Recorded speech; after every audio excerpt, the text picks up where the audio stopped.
안녕하세요. 저는 풍박사고요. 안녕하십니까. 저는 미스터 정입니다. 네, 만나서 반갑습니다. 반갑습니다. 오늘 주제는 지금 현재 녹음하고 있는 시점이 2022년 6월 초고요. 예. 정확하게는 6월 6일 현충일인데 예. 뭐 날짜 중요한 것 같진 않고 예. 이제 드디어 이제 그 포스트 코로나 시대가 열리고 있습니다. 예. 사실상 코로나에 대한 위험성이 줄고 많은 사람들이 이제 코로나의 그런 위험성, 그다음에 코로나에 대한 어떤 제어 뭐 이런 것에 대한 이런 걸 갖다가 많이 이제 내려놓게 되면서 드디어 이제 포스트 코로나 시대가 열리면서 이제 과연 이후에 어떤 일이 어떻게 발생할까에 대한 전망을 좀 내놨으면 좋겠습니다. 엔데믹이라고 하죠 보통. 네, 그렇죠. 엔데믹에 대한 어떤 전망 이걸 한번 내려놓도록 하겠습니다. 예. 자, 일단은 코로나 관련해서 제가 의외에 놀란 사건이 있어요. 뭔데요? 우크라이나 전쟁인데 네. 특히 아조프 스탈 네. 거기 지하에서 수천 명이 방박을 그래서 농성하다가 최근에 결국 함락이 돼가지고 다 살려서 포로가 수천 명 나왔다. 근데 내가 놀란 게 거기서 코로나 때문에 뭐 반이 죽었다, 다 몰살했다 이런 얘기가 없이 코로나 얘기가 하나도 안 나온 거예요. 그래서 그냥 아그로깡으로 버틴 건지는 모르겠는데, 이제는 실질적으로 코로나가 많이 차그러들었네 하는 생각이 드는 거예요. 러시아군도 그렇게 막 바글바글 군생활 하면은 원래 옛날부터 군대 진짜 심각한 위협이 뭐였냐면 이 전염병이 심각했거든요. 그렇죠. 아니면 그 유명한 걸로 대표적인 사례가 이 필리핀을 침공했을 때 옛날에 그 필리핀 카체라 대프대조약, 그 전세 대프대조약을 기반으로 미국이 필리핀을 침공했을 때도 전염병 죽은 사람이 실제 교전 중으로 상황에서 훨씬 많았다는 거예요. 특히 미국 잘하고. 저 대표적인 예를 하나 들게요. 예를 들어 보면 대식민지 시대가 왜 그때서야 1800년대나 들어서야 식민지 시대가 왜 열렸는가 이유는 아시나요? 모르겠습니다. 그 이전에도 얼마든지 군대를 파병해서 할 수도 있었는데 문제는 뭐냐면 이 말라리아를 막을 방법이 없었다는 겁니다. 그래가지고 실제로 미국 아프리카를 검은 대륙이라고 한 이유가 뭐냐면 그 사하라 사막 이남 같은 경우에 말라리아가 창궐하는 그 모기를 막을 방법이 없거든요. 말라리아 걸리면 다 죽으니까. 그래서요? 그리고 말라리아가 뭔지, 왜 일어나고, 뭐 이런 것에 대한 병적인 그러한 해답을 얻기 전까지 식민지 시대가 열리지는 못합니다. 그래서 실제로 검은 대륙 아프리카를 식민지로부터 지킨 건 바로 모기다.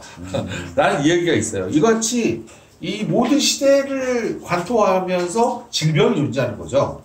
그래가지고 실제로 거대한 질병이 시대를 바꾸는다든가 이런 거 많이 했습니다. 사실은 이번에 이 코로나가 했던 특이한 것 중 하나가 이 미중 이 패권 전쟁 있잖아요. 군사적 주도 특히 남중국해 전쟁에서 미국에 막대한 이 피해를 입혀요. 그렇죠. 그래서 저는 말씀드린 이게 집단 생활하면서 이제 코로나가 확산되는데 중국은 연안 작전을 하니까 계속 쉽게 이 병력 교체 가능해가지고 어느 정도 대체가 됐는데 문제가 생겨서 접사에 돌아오게 되는데 신문에도 대서특히 됐을 거예요. 항공모함에서 항공모함에서 이거 퍼졌는데 왔다 갔다 시간도 걸리니까 이거 일단 기다려봐. 이거 계속 하니까 이 함장이 화가 나가지고 그냥 강제 자기 직권으로 다 파손시켜가지고 그 항공모함 자체가 무력화되고 버리잖아요. 그래서 막 미 군부가 발칵 뒤집어져서 결국 그 함장은 잘렸죠, 사실상. 분명히 제대로 안 시켰는데. 근데 어쩔 수 없죠. 뭐 사람들이 다 죽어나갈 판이니까. 참고로 내가 근데 이 얘기를 왜 했냐면, 그래서 삼장이 잘려가지고 나가는데 거기서 승무원들이 박수를 쳤다는 거예요. 진정한 부하를 사랑한 진정한 군이다 하면서 박수를 쳤다는 거예요. 근데 이게 그런 상황까지 연출되면서 사실상 그 당시에 미국의 그 해상 작전이 아주 그냥 엉망진창이 되고 있다, 사실상. 그렇죠. 그래서 아마 이제 이 압박이 실패한 거라고도 뭐 과언이 아니고. 근데 이제 요즘 들어서 그런 얘기가 거의 없어집니다. 그리고 이제 드디어 이제 엔데믹 시대가 들어간 그러니까 일단은 기본적으로 왜 엔데믹이 왔는가를 설명을 드릴게요. 이게 이제 결국은 오미크론 때문이죠. 일단은 기존에 있던 그 코로나 바이러스에 비해 이 오미크론의 가장 큰 차이점이 뭐냐? 바이러스가 주로 서식하는 서식지가 원래는 그 폐 말단까지 내려가서 바이러스가 퍼지는 게 기본이었거든요. 근데 이제 오미크론 뭔 차이가 있냐면 폐 깊숙이 안 내려가요. 아이고 그렇군요. 그리고 이 후드 목까지만 바이러스가 내려가고 더 이상 바이러스가 밑으로 안 내려간답니다. 이거 신기하네 또. 네. 근데 그 덕분에 확산력이 엄청나게 세요. 예. 그러니까 숨을 쉴 때마다 막 나오는 거예요 계속 바이러스가. 예. 근데 이제 폐 깊숙이 들어가면 숨 쉴 때마다 나올 수가 없잖아요. 근데 이제 그러다 보니까 이제 심장 질환 있는 사람까지 심장에 염증이 증가하면서 심장이 타격을 입어가지고 죽는 거거든요. 그렇군요. 근데 오미크론이 나오면서 이 상기도 목까지만 딱 오니까 이 폐라든지 심장에 영향을 안 끼치니까 그런 그 심장 질환이나 폐 질환이 있던 사람들도 합병증으로 죽을 확률이 확 떨어진 거죠. 그렇군요. 그리고 중요한 건 이 오미크론이 주도균이 됐어요.